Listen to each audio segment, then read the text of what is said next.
now for the first time on TV. The stories and reports of the people who fly and the aircraft they fly. And you are invited in an exciting, pulse-pumping new television series designed for everyone who has ever gazed skywards and dreamt of slipping the bonds of Earth. The Aviators. This week on The Aviators, we visit the biggest air show on Earth in Oshkosh, Wisconsin. We take a look at a World War II trainer, the Tiger Moth biplane. We check out a cargo moving giant, the C-5M Super Galaxy. We talk to Miracle on the Hudson hero, First Officer Jeff Skiles. And we take you inside an airplane cockpit when things go terribly wrong. From the Boundary Bay Airport, this is The Aviators. It's the world's biggest celebration of aviation. Singles, twins, ultralights, heritage planes, fighter jets, helicopters, gears, and gadgets. If it's aviation, it's here. We're in Oshkosh, and this is AirVenture.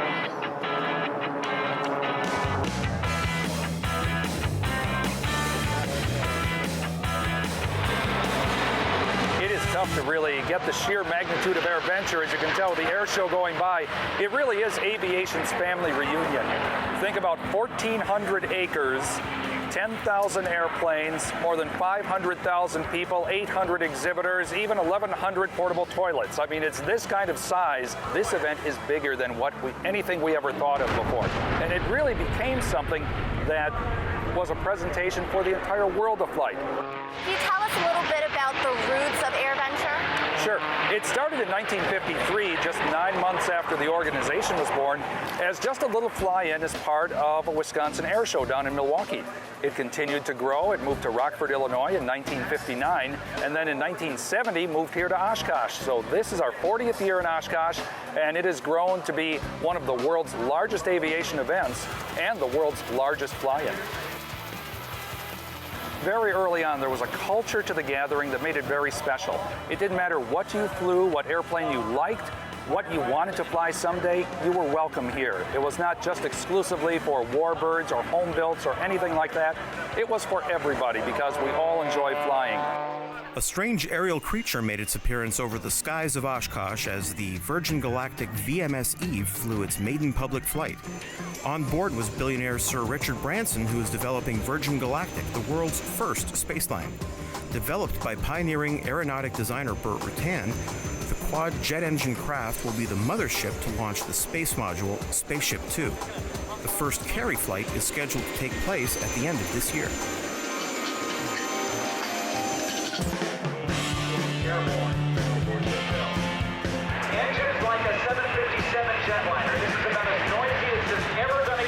The military is always at Oshkosh, and we had a look at the Boeing C-17 Globemaster. With its first flight in September 1991, the C-17 is one of the U.S. Air Force's newest tactical airlifters. Powered by the same engines as the Boeing 757, the C-17 can be used to carry troops, supplies, and even a 70-ton M1 Abrams tank. This was my first time at Oshkosh, and I am literally in sensory overload. Be you student pilot, airline pilot, hangar pilot, you need to come to Oshkosh. Flying and navigation today have been revolutionized by technology. That applies to aircraft in all classes of aviation. It can be easy to forget what flying was like just 80 years ago. The de Havilland Tiger Moth biplane is an example of one of those early aircraft that is still seen around the world today. With a top speed lower than that of most cars, just 109 miles per hour, and a range nearly half that of a Cessna 172, the Tiger Moth was originally designed as a trainer and was built into thousands around the world. Aviators correspondent and Tiger Moth owner Curtis Arnold had a chance to chat with fellow Tiger Moth owner Steve Gray about the aircraft's history. 30 years after the Wright brothers learned to fly in 1903, the British military was looking for a new aircraft to train the next generation of pilots. This is a Tiger Moth. This was developed in the 1930s and used to train thousands of pilots for things like World War II. Stephen Gray is one of the pilots of this aircraft. Stephen, tell us a little bit about what this airplane is like to fly. This airplane's a joy to fly. It's difficult to fly, so it's a great trainer for pilots because they have to have constant attention to the controls. If the pilot is not on top of the controls at all times, the airplane will do what it wants. So you have to be in control of it at all times, and it makes you a really good pilot. You have to feel the airplane when you're flying it, and it's very enjoyable to fly when you finally achieve perfection with the airplane. So do you know how many of these were built and where they were built around the world? I know that they were built in Toronto, Ontario. They were built in England, of course, and also in Australia. And as far as I know, there was somewhere around 16,000 aircraft built. The Tiger Moth was an extremely prevalent trainer throughout the British Commonwealth prior to and during World War II. When compared to its American equivalent, the Stearman Model 75, the Tiger Moth had some significant differences that kept its pilots on their toes. This aircraft was a much lighter aircraft. It's a smaller aircraft. It has a less powerful engine, but more importantly, it's a less stable airplane, and that's what made the pilots really good. The pilots required constant attention on the controls, and as a result, they had to really feel the airplane to fly it. Most of the other airplanes that were used as trainers in the war didn't require so much skill from the pilot. And so that made them better off as they moved up to the next aircraft. So what would they do if they learned to fly a Tiger Moth? They would move on to what kinds of aircraft as they progressed? Well, the second trainer that they would move on to, the more advanced trainer, would be the airplane like the Harvard. And that was a larger airplane with a larger engine, of course, and retractable landing gear. And it was more like the fighters that they would eventually fly. Part of a team of aerobatic pilots, Curtis and Steve do formation Tiger Moth flying in various air shows around Canada. As part of the 2009 Cross-Canada Century flight, Curtis brought the Tiger Moth into Fredericton, New Brunswick, where the colorful biplane attracted quite a crowd. A pretty warm reception, I would say. We've flown the airplane a couple of times today, and there's been lots of people taking pictures of it, and we haven't been able to get close to it all day because everybody else is enjoying it, which is great. That's what it's for. Well, we think the centennial flight's a pretty significant thing in Canada, and we think that the Tiger Moth played a pretty important role in the history of aviation in this country. There were thousands of them produced at Downsview in Ontario, and thousands of pilots in Canada learned to fly in these and flew them after the war themselves at home. So for us, this was an opportunity to bring a Tiger Moth back to the birthplace of aviation in Canada. Flying a Tiger Moth into Sydney, Nova Scotia was physically strenuous thanks to the plane's entirely hands-on controls.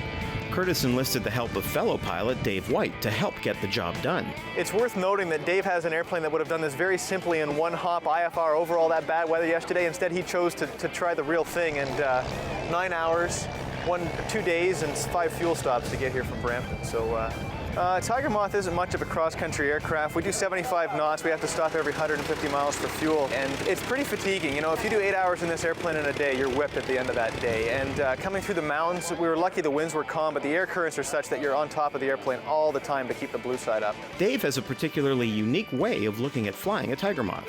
Flying a Tiger Moth's a lot like standing on a basketball. If you let go of it for, a second and a half or 2 seconds, it will be upside down. It's not what I would call a stable platform. I would never want to fly at IFR, certainly. It's a scary thought. But you don't let go of it while you're flying. But it's certainly a lot of fun. It's a whole different flying experience.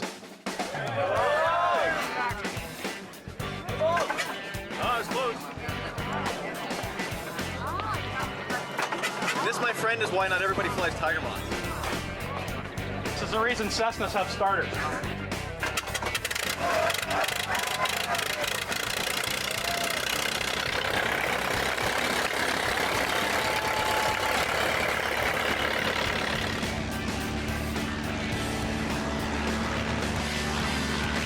Sitting open to the air, Tiger Moth pilots of the day felt privileged just to have a small windshield, let alone a fully enclosed cockpit. However, Curtis feels that this is one of the benefits of flying a Tiger Moth. So a Tiger Moth is a little more challenging to fly than some other of the modern aircraft, but it's a great deal of fun to be out here with the wind blowing around in your hair. You can actually smell the farmer's fields in the summertime. It's wonderful.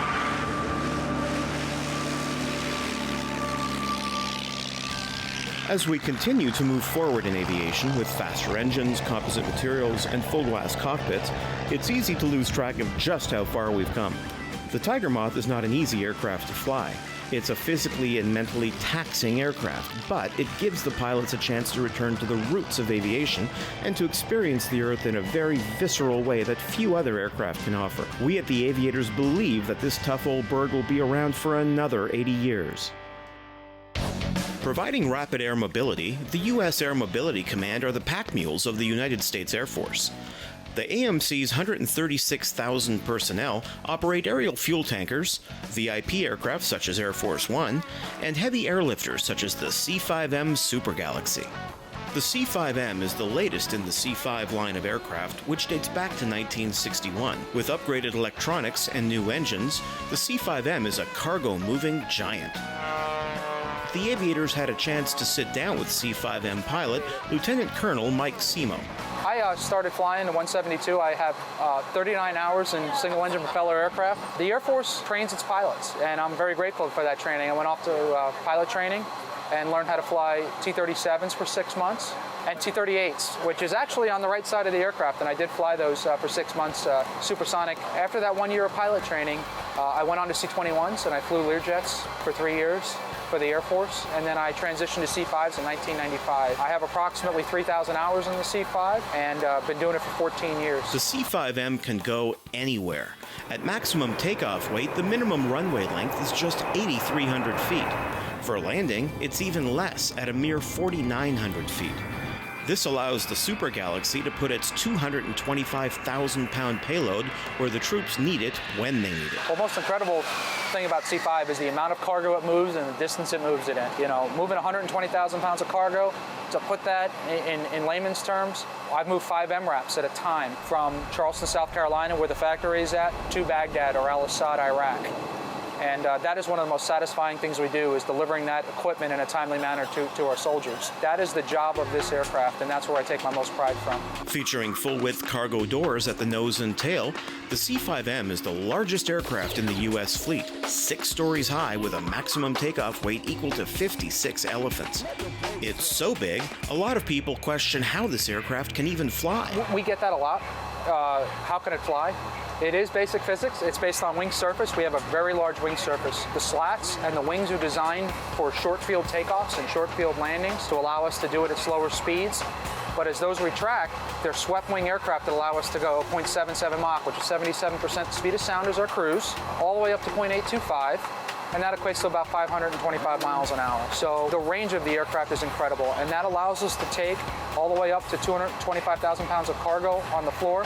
The max I've taken is 180,000, and our normal load is about 120,000. But with the new M model, with the new engines, the power, and the fuel savings, allows us to go direct from Dover, Delaware to Baghdad with 120,000 pounds of cargo. And that's the amazing part of the aircraft. It accomplishes its mission. While the C-5 has been around since the early 60s, the C-5M model is the most recent modernization of the aircraft. Several modifications were made to the existing C-5s to extend the life of the aircraft. The new engines on the C-5M have a lifetime 5 times longer than their predecessor. This has a combined effect of saving the taxpayer money while making the aircraft more reliable for the troops on the ground. In addition to the maintenance reliability of the engines and the aircraft, we also have additional power, 22% more thrust out of the engine. They're also what they call D-rated, which they're rated at 60,000 pounds of thrust and they're D-rated at 50,000 pounds of thrust, which allows us to take off at higher temperatures with that thrust. So now we can take off on shorter runways with more fuel, more cargo, and carry it farther. And that's allowing us to skip the en route destination. We're always attempting to work with our partners, our engineering partners and our contractors to improve the airplane, and that's our goal. We're always improving, always making it better, more maintainable, always trying to save money. Maintaining a fleet of tactical airlifters is not cheap. The C-5A and B models cost over $167 million each. Upgrading these aircraft to the M models is estimated to cost taxpayers $13 billion. This is one of the reasons Lieutenant Colonel Simo feels air shows like AirVenture are so important. This is your aircraft. It's not my aircraft. They just let me fly it. And it's very interesting to show people what they get for their taxpayer money. And it's very important to show them that we are using every dime to squeeze as much as we can out of each airplane, save every drop of fuel, and move the cargo to the troops. And that's who we really serve, is the young soldier downrange when we deliver that MRAP, when we deliver that Humvee. That's what you get from us, and that's interesting to show all the people that are out here what we do and how we do it. Jeff Skyle is famous for his role on Miracle on the Hudson, but today we're going to talk with Jeff about him as a pilot. Jeff, it's a pleasure to be here with you. Well, thank you. How did it all begin? How did Jeff get into aviation? Well, my parents were both pilots, my dad was a college professor. They weren't professional pilots, but my dad had a commercial instrument. My mother had a private license. And my whole time growing up, they had airplanes. They had a Piper Tri-Pacer and later a Cessna 182. So, from the first moment that I can remember, I wanted to be a pilot. I never wanted to be anything else. Is there one moment that you can remember during your training that really sticks out as sort of that defining moment? Yes, I want to be an airline pilot. I don't really think that there was any particular defining moment that I can recall, that I can look back on that, made me want to become a pilot. I just always wanted to be one. I mean, all I ever read when I was a kid was about flying airplanes. I remember when the Flying magazine would come in the mail and I'd have it read cover to cover by nightfall. It's always been something I've been excited about. So we're curious, Jeff, you had just started on the A320. What experiences did you have leading up to that? Well, I've been working for U.S. Airways for 24 years. I started out as a flight engineer on a 727, which they still flew then, and I became a first officer on that. And when they parked those airplanes, I flew DC-9 for a long time. That's still my highest time aircraft, DC-930. I was a captain on the Fokker for a number of years, a Fokker 100. And right prior to being trained on the A320, I was a 737 first officer for about 8 years. So now there's a wide variation in aircraft. What do you think are the differences between those aircraft you flew? Well, my favorite airplane will always be the DC-9. I just thought that was a perfect airplane for the usage, that it was simple, it was easy to understand, the systems were very easy, it was the perfect airplane for that role. Unfortunately, they don't make them anymore, and the Douglas Aircraft Company doesn't exist anymore. Did you find it difficult jumping in from aircraft to aircraft, or do you think the experience has sort of bled into learning the new systems? Well, in the airline world, I actually have flown relatively few airplanes. Most people jump airplane to airplane much faster than that. But obviously, the A320 and the Fokker 100 are the most sophisticated airplanes I flew. I did get the opportunity to fly the A380 last fall. They invited us, both Sully and I, over, and Sully went in June, and I went over in October to Toulouse, France, and actually got to fly the airplane for 2 hours. Not just the simulator, but actually fly in the airplane, and that was quite something. That moment that the 320 hit the water, what were you experiencing? What was going through your head? Well, I mean, I was always real positive about it. Obviously, initially, we thought we were going to restart an engine and then fly back to an airport. And obviously, that became something we couldn't do. But after that, I was always positive. I thought, why couldn't we land this airplane in the water? It's been done before, and we did it too. What sorts of things, the senses, the auditory, the feelings, what sorts of things were happening at the exact moment that it touched down? Well, at the exact moment that it touched down, I mean, it banged on the tail fairly hard, but then it seemed like it was flowing, or the water just flowed over the airplane. It just, cascaded over the windshield. It seemed like we were going to the bottom of the river. But then it popped up in that tail low attitude that you saw in the pictures, and it was just kind of bobbing back and forth in the waves a little bit. And I turned to Sully and I said, well, that wasn't so bad. It was just over in just moments, and then next thing was to evacuate the airplane. I stayed behind and conducted the emergency evacuation checklist, but Sully had to jump up because for some reason we lost all battery power, so our public address system wasn't powered, and nobody knows why that happened exactly. But he had to jump up and command the evacuation verbally and help the flight attendants get the rafts inflated. So they say it was about 3.5 minutes from the time that things started to go wrong until you were back on the water. Did you have a chance to tell the crew in the back anything about what was actually going on and what your plans were? They didn't know that we'd even landed on water until they opened the door and saw the river. All we were able to do was give the brace for impact command. You've been through the experience and you know what to expect in a ditching situation now. Is there anything you'd add to the training that regular airline pilots get in order to better prepare for such an incident? All the training we've ever had has been essentially out of a book. That really wasn't of any benefit at all to us. It's similar to landing on a runway, but it's not the same as landing on a runway, and it might be something that some actual simulator training might help.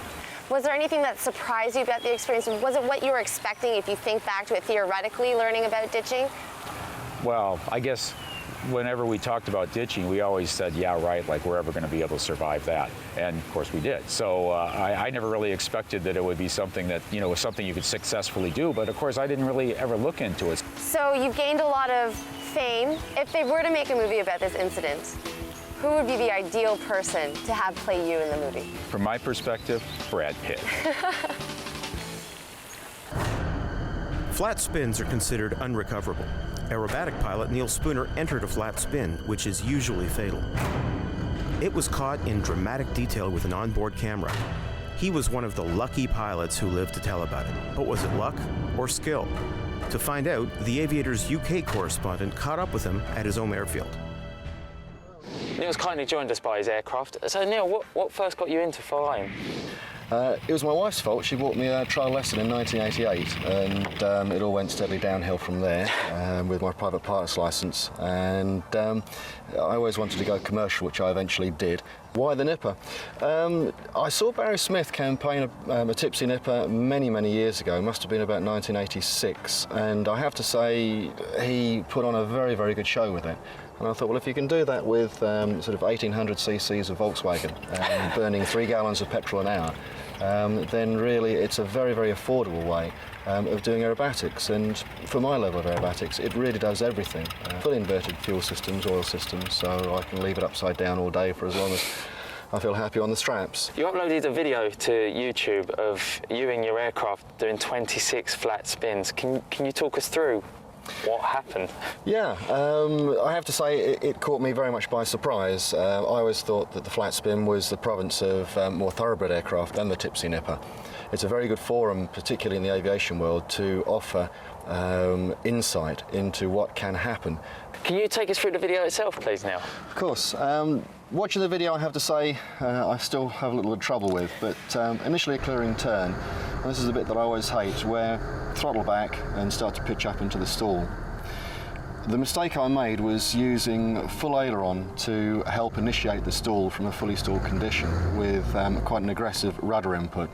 I knew the spin had gone flat very, very quickly. Within half a turn, I thought this just doesn't look right. The nose attitude isn't as low as it should be, and the rate of rotation is different. And applied normal spin recovery technique. Made absolutely no difference. The tail group felt like they were actually disconnected from the controls. There was absolutely no aerodynamic loading at all. Absolutely no effect. Some control loading on the ailerons themselves, and that was the only control surface I got any feedback on. So I thought that would probably be the key to getting me out. And by using in-turn aileron, this is a spin to the right, in-turn aileron, what you're effectively doing is the downgoing aileron produces some drag, which helps oppose the yaw of the aircraft. And that helped, along with forward stick, help the nose go down, the aircraft to roll into a normal erect spin, from which it was simplicity itself to recover from. It's just instinct. How did you feel? At that stage, incredibly disorientated. You cannot imagine just how disorientated. I couldn't read the instruments. Initially, just staying straight and level for a number of seconds was all I could really do. Once I'd got control of the aircraft back and a few of my sensors back, scanned for somewhere to land out and turned into wind and spotted the area to land, the fact that somebody had erected a barbed wire fence that was invisible to me was the fly in the ointment. What did you learn from the experience? Proper spin entry is one thing. It was a mishandled spin entry by using full aileron to initiate the spin, which in this case I didn't need to do because it's from a fully stalled state. What would be the one piece of advice you would give someone? Be very aware of the fact that their aircraft will not always do what they anticipate. On this occasion, because I was entering the spin from a slightly different control input set, I added 500 feet, which I always do to anything new when I'm practicing. That 500 foot saved my life because I can only estimate, because I couldn't read the instruments, I came out of the manoeuvre at around about 500 to 700 feet. And essentially good training. Good training, I think, is the way to go. If you are going to aerobat an aircraft, you need to know about these corners of the flight envelope, which really you never know when you're going to enter.